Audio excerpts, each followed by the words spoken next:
جو شہیدوں نے خون بہایا ہے, جو غازیوں نے خون بہایا ہے, پاکستان کے افواج کے بیٹوں نے خون بہایا ہے, اور جو پاکستان کی لا انفورسمنٹ ایجنسیز کے اہلکاروں نے اپنا خون دیا, ہم اس کو تمہاری گندی سیاست کی نظر نہیں ہونے دیں گے.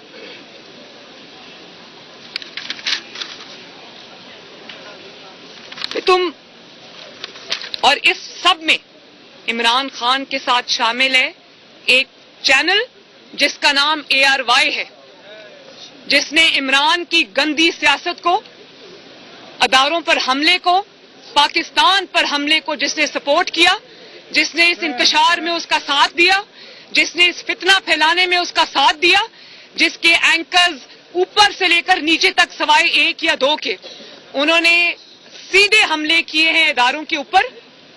وہ ARY چینل بھی اتنا رسپانسبل ہے جتنا رسپانسبل عمران خان ہے.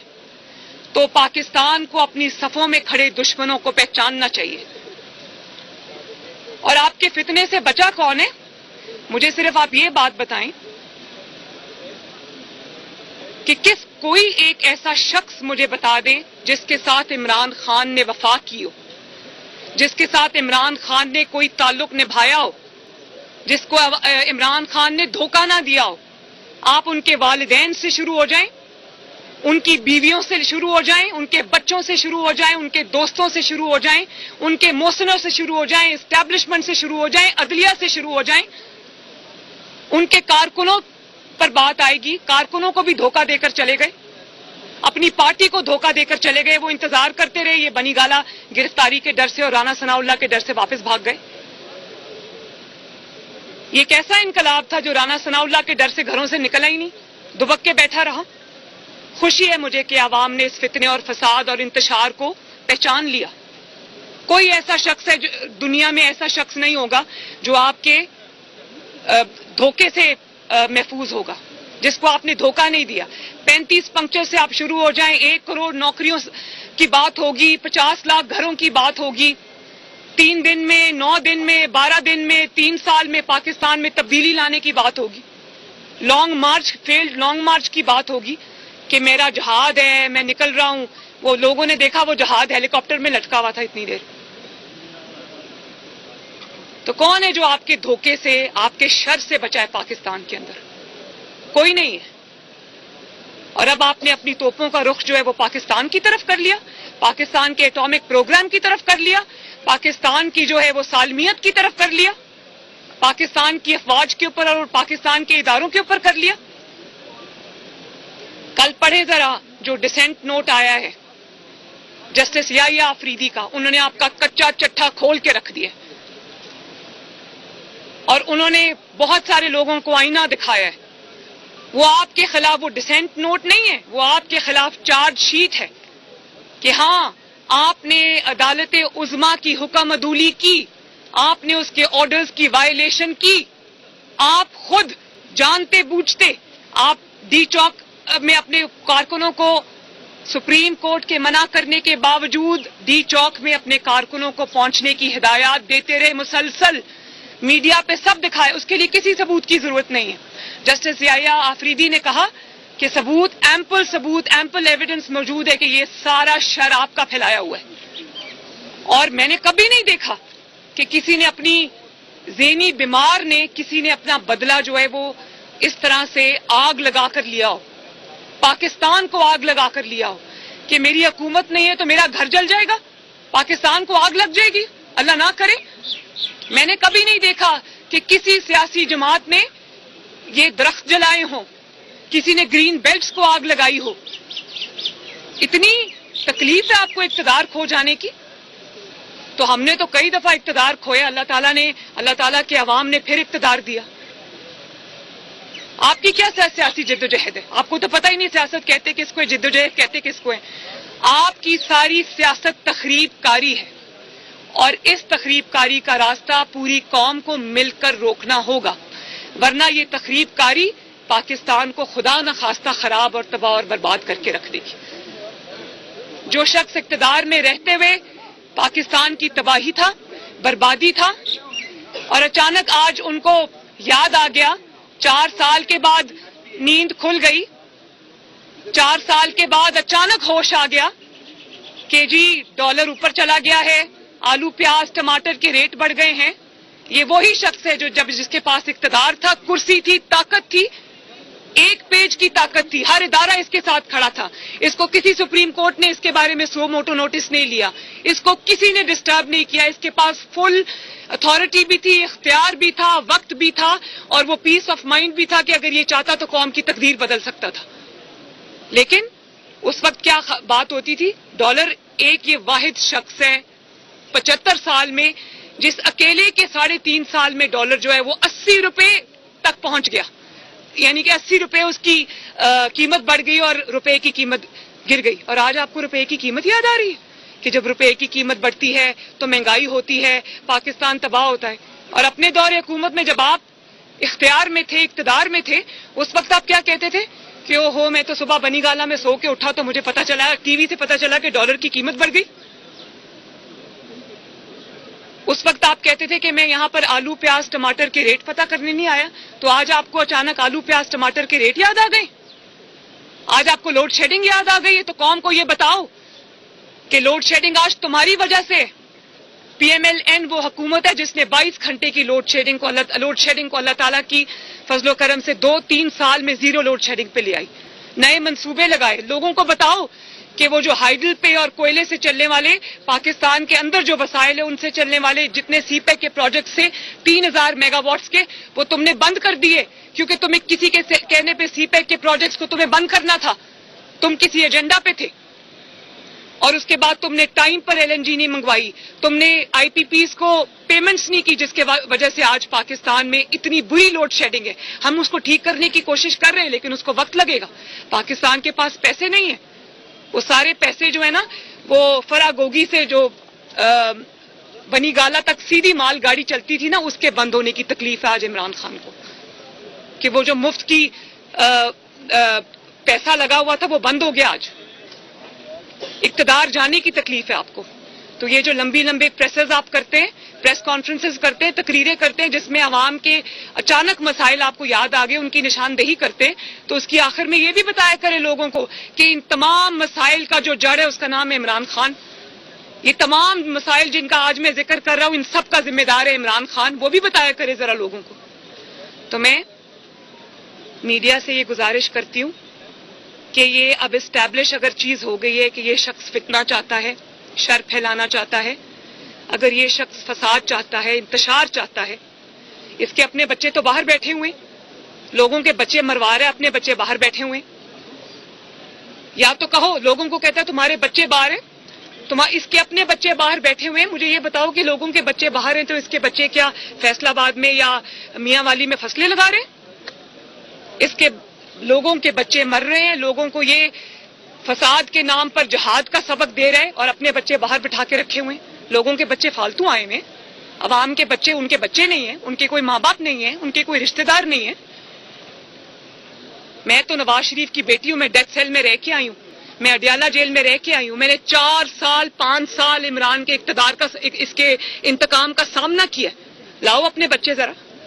تمہیں تو ابھی ہاتھ بھی نہیں لگے, ابھی تو قانون حرکت میں نہیں آیا تمہارے, تم تو ابھی تک لاڈلے ہو. تو میں میڈیا سے بھی یہ گزارش کروں گی کہ خدا را ایک ذہنی مریض, نفسیاتی مریض کے جو تقریریں ہیں, پاکستانی قوم کو جو ڈیوائیڈ کرنے کی کوشش ہے, انارکی پھیلانے کی کوشش ہے, انتشار پھیلانے کی کوشش ہے, فتنہ پھیلانے کی کوشش ہے, برائے مہربانی ان تقریروں کو دکھانے سے اجتناب کریں. اور پھر میں پاکستان کے تمام دانشوروں کو, اوپینین میکرز کو, اوپینین لیڈرز کو, خواتین کو, حضرات کو, انٹلیکچوئلز کو, پاکستان کے اسٹوڈنٹس کو یہ بات آج کہنا چاہتی ہوں, اسپیشلی پاکستان کی ینگر جنریشن کو, چاہے وہ تحریک انصاف کے سپورٹرز ہوں یا وہ کسی بھی سیاسی جماعت کے سپورٹرز ہوں. میرے ساتھ کھڑے مت ہوں, کسی سیاسی جماعت کے ساتھ کھڑے مت ہوں. خدا را پاکستان کے ساتھ کھڑے ہو جائیں. بھلے میری سپورٹ نہ کریں, گورنمنٹ کی سپورٹ نہ کریں, پاکستان کے لیے کھڑے ہو جائیں. یہ موقع ہے کہ ہم سب کو اپنے ملک کو بچانا ہے اس فتنے سے, اس شر سے. اور اگر خدا نخواستہ ہم نے یہ موقع لوز کر دیا تو مشکلات ہو جائیں گی. پھر جی نیب کے چیئرمین کی مدت ختم ہو رہی ہے اور پہلے بھی آپ نے نیب کا چیئرمین لگایا تھا اور بعد میں آپ بہت پچھتاتے رہے. اس پر کیا احتیاطی تدابیر کریں گی نئے نیب کے چیئرمین کی تقرری کے لیے؟ دیکھیں میں تو نہیں پچھتائی. جس نے ظلم کیا پچھتا تو وہ رہا ہے. آج ان کو اپنی فیس سیونگ کی فکر ہے, ان کو سیف ایگزٹ کی فکر ہے. مجھے تو کوئی فکر نہیں, میں تو آپ کے سامنے کھڑی ہوں. مجھے کوئی فکر نہیں ہے, مجھے کوئی پچھتاوا نہیں ہے. یہ جتنا انہوں نے 4 سال میں اپنے آپ کو ایکسپوز کیا اور 4 سال میں اقتدار سے نکلنے کے بعد جتنا عمران خان کو بولنے کا موقع ملا ہے, قوم کو پتہ چل گیا کہ اس کے دل میں اور اس کی زبان پہ کیا غلاظت ہے. ہاتھ میں تسبیح ہے, منہ میں غلاظت ہے. منہ کھولتا ہے تو غلاظت ٹپکتی ہے. تو جو عمران خان نے جس کو مہرہ بنا کے یوز کیا اپنے سیاسی مخالفین کے لیے, پچھتانا ان کو چاہیے. میں بالکل نہیں پچھتا رہی. میں تو اللہ تعالیٰ کے فضل و کرم سے سرخرو ہو کر آپ کے سامنے کھڑی ہوں. 4 سال سے میں اس عدالت میں آ رہی ہوں. مجھے کوئی پچھتاوا نہیں ہے, بالکل نہیں ہے. لیکن ایک اللہ تعالیٰ کا شکر ہے کہ پہچان ہو گئی غلط اور صحیح کی. جی میم یہ بتائیے گا کہ پاکستان یہاں اسلام آباد ہائی کورٹ کے ایک جج ہیں جنہوں نے یہ انکشاف کیا کہ انہیں ISI کے لوگوں نے مل کے کہا کہ اس طرح کے فیصلے دیں اور اس طرح کے فیصلے دیں. پہلی دفعہ ہسٹری میں کسی جج کو سمری ٹرائل کے ذریعے گھر بھیج دیا گیا. میں جسٹس شوکت صدیقی صاحب مجھے پتا ہے ان کی اپیل میں اب حکومت جو ہے وہ ان کے خلاف کیونکہ وہ پیش ہوگی, تو اب موجودہ حکومت کیا ان کے خلاف وہاں اٹارنی جنرل کو پیش کرے گی؟ میں حکومت سے ضرور بات کروں گی. جسٹس شوکت عزیز صدیقی کے ساتھ ناانصافی ہوئی ہے, ان کو انصاف ملنا چاہیے. اور انصاف دینے سے عزت بڑھتی ہے, عزت میں کمی نہیں آتی.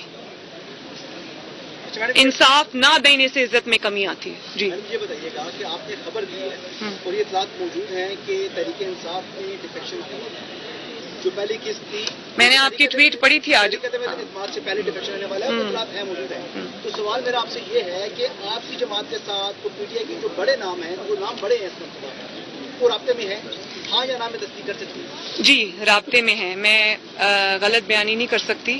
بہت بڑی تعداد رابطوں میں, اسپیشلی لوگ استعفیٰ نہیں دینا چاہتے اور وہ سمجھتے ہیں کہ یہ میں آپ کو کوٹ ان کوٹ بتا رہی ہوں, میں نے اپنے کانوں سے سنا ہے. وہ یہ کہتے ہیں کہ عمران خان کے جھوٹے خط والے بیانیے نے, پہلے عمران خان کی نالائکی نے, نااہلی نے جو معیشت کا حال کیا اس سے ہماری تباہی ہوئی. اس کے بعد جب ہم حکومت سے نکلے تو جو اس نے جھوٹے خط کا, انٹرنیشنل سازش کا یہ بیانیہ بنایا, اس سے جو جماعت کو نقصان ہوا, اس سے جو ہمیں سیاسی نقصان ہوا, اس کے وجہ سے ہم اس کے ساتھ نہیں رہنا چاہتے. اور اس تابوت میں آخری کیل جو ہے وہ کل عمران خان صاحب نے خود ٹھونک دی ہے جب انہوں نے پاکستان کے اوپر 3 ٹکڑے کہہ کر حملہ کیا, پاکستان کے ایٹامک پروگرام کی بات کی, جب انہوں نے فوج کے اوپر حملہ کیا. تو اس پاکستان دشمنی کے ساتھ نہ کوئی کھڑا ہوگا, نہ کھڑا ہونا چاہیے. یہ عمران خان کا ذاتی بوجھ ہے,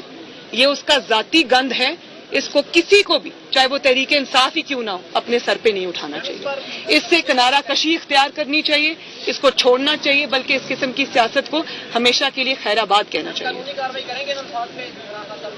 میں بالکل یہ چاہوں گی کہ پرائم منسٹر جو ہے وہ اس کا نوٹس لیں, سختی سے نوٹس لیں, اور اس کا نوٹس لیا جانا چاہیے.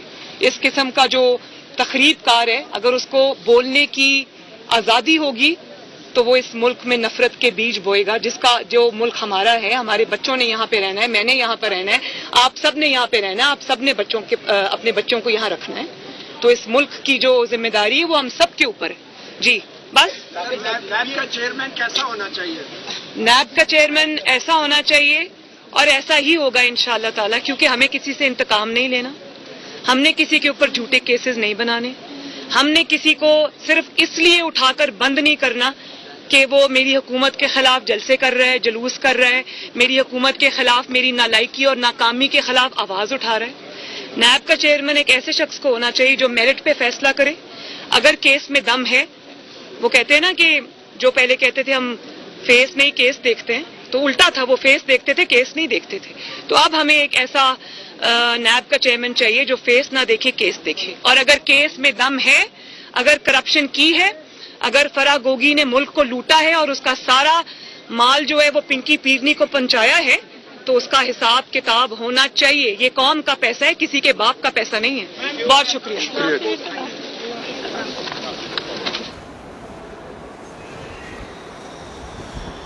نیب کا چیئرمین ایسا ہونا چاہیے جو کیس دیکھے فیس نہ دیکھے. نون لیگی نائب صدر مریم نواز میڈیا سے بات چیت کر رہی تھی.